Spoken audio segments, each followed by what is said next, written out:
pastor.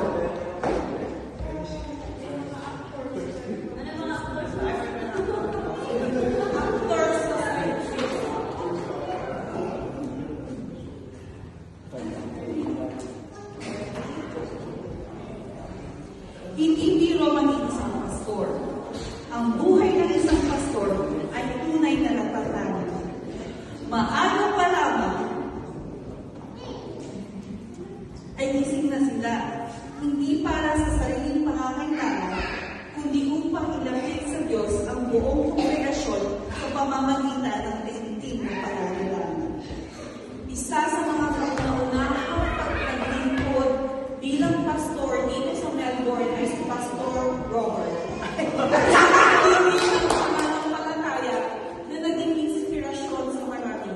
Sa kabila ng hindi mabilang na batikos, paninira at pang-iinsulto mula sa iba, hindi kailanman siya nagdadala o sumuko sa mga hamon ng buhay. Sa halip, patuloy siyang nanatiling matatag, puno ng tapang at pananampalataya.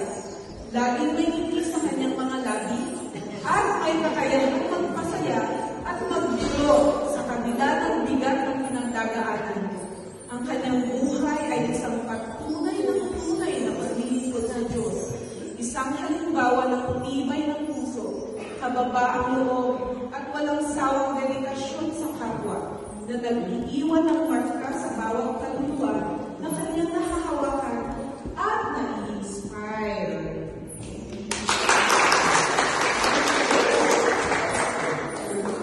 Halos lahat ng oras ay kanilang inaalay para sa kapakanan ng simbahan upang makinig, magturo, umalalay at umakay sa bawat isa sa atin.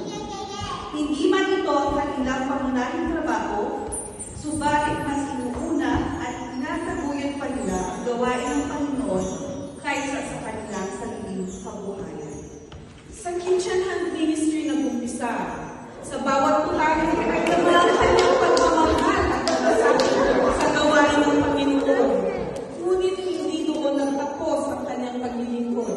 Sa pagdaan ng panahon, siya ay ginamit ng Diyos bilang ating senior pastor at overseer pastor ng Victoria.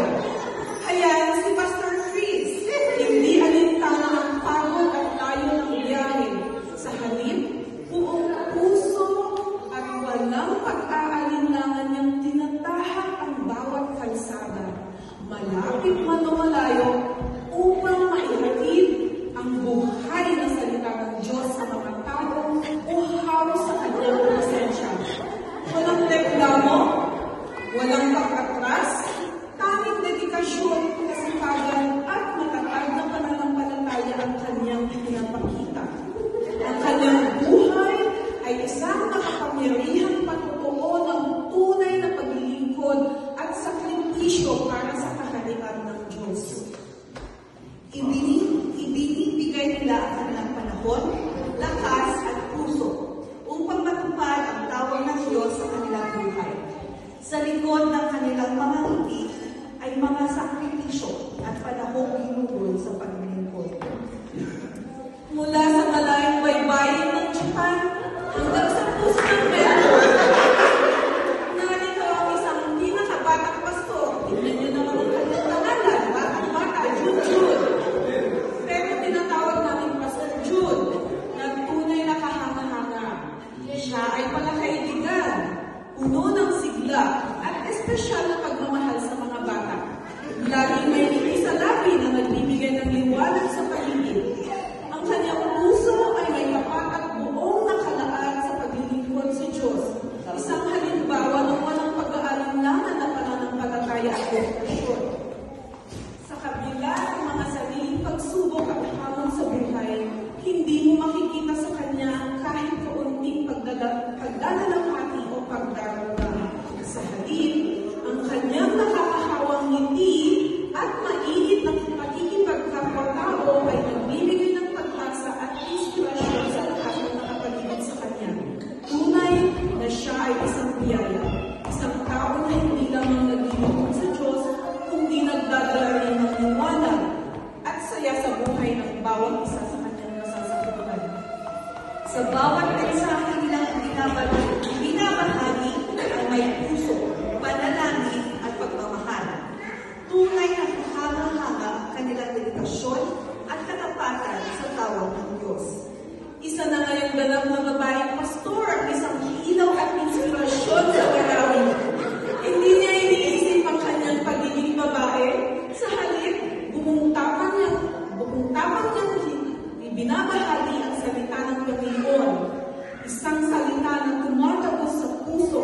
direkta at puno ng lalim.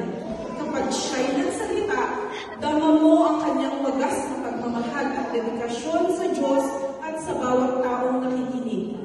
Hindi lamang siya gabay sa iba, kundi isang matibay na haligi ng suporta sa kanyang pastor na asawa. Madalas man siyang naiiwan at mag-isa.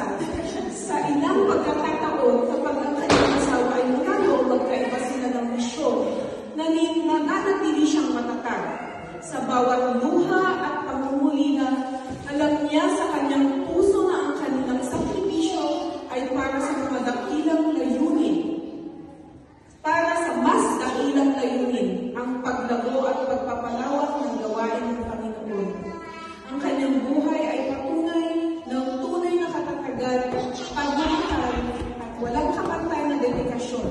Si Pastor Harriet ay hindi lamang pastor, kundi isang buhay na halimbawa ng pananampalataya, tapang at pusong handang magsakripisyo para sa Diyos at sa kapwa.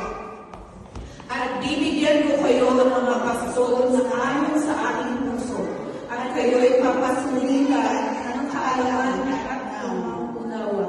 Jeremiah 3 verse 15. Maraming salamat po, aming mga minamahal na pastor, sa inyong tapat ng paglilingkod at pagmamahal.